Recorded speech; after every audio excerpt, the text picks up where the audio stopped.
also known as the crappy childhood fairy.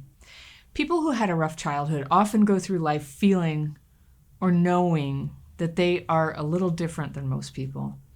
And it's common sense that early exposure to violence, addiction, abuse, or neglect can have a lifelong effect on mental health and behavior.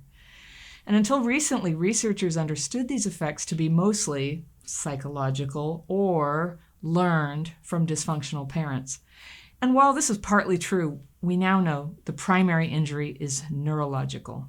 Early trauma dysregulates the brain and nervous system, potentially triggering a whole range of problems from obesity to ADHD to heart disease to sex addiction. But for people with childhood PTSD, just being dysregulated is a problem that makes ordinary things in life ridiculously hard. Things like going on a date, spending time alone, expressing an opinion, or just buying a pair of shoes can completely set it off. If you could see an MRI image of the brain in this dysregulated state, you'd see that the front left cortex goes dim and inactive, hampering the ability to reason and pay attention. And you'd see the right front cortex flaring wildly, which is a flood of emotions. So suppressed reasoning, overactive emotions. Is this familiar?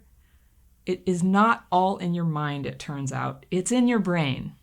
So there's this change of activity. Brain waves are irregular, breathing and heart rate become ragged and out of sync, and there may be numbness in your hands, your mouth, your face. It could be hard to find words or to complete something you're doing. It would be hard to pay attention. Personally, I get clumsy and I trip on curbs and drop things. My handwriting changes when I'm dysregulated. For a lot of us, we say things in this dysregulated state that we don't mean, and we do things that we didn't really want to do. Or we may grow silent and withdrawn, or we may feel desperate and act impulsively, or fly into a rage and lash out at people. And after an outburst, we may feel almost no emotion and behave coldly to people we've just hurt.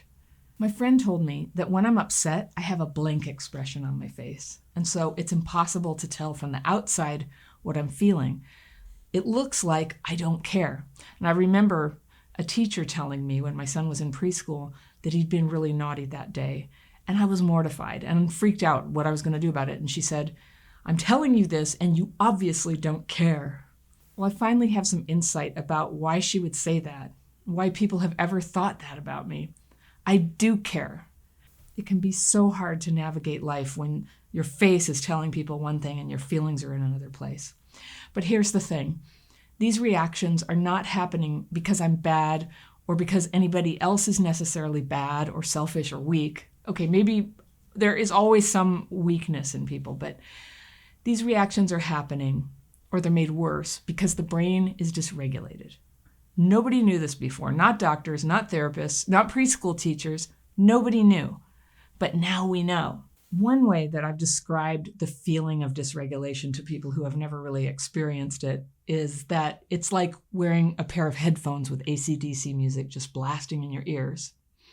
And it's like you're wearing somebody else's glasses that make everything blurry. And when it's really bad, it's like you're wearing this giant pair of clown shoes that are a foot too long for your feet. You get the picture. You're just kind of like not in sync with the physical environment. You look normal. Nobody can see this is going on. And you have to pretend that you're fine and that you're in the conversation, but you feel disconnected and uncomfortable.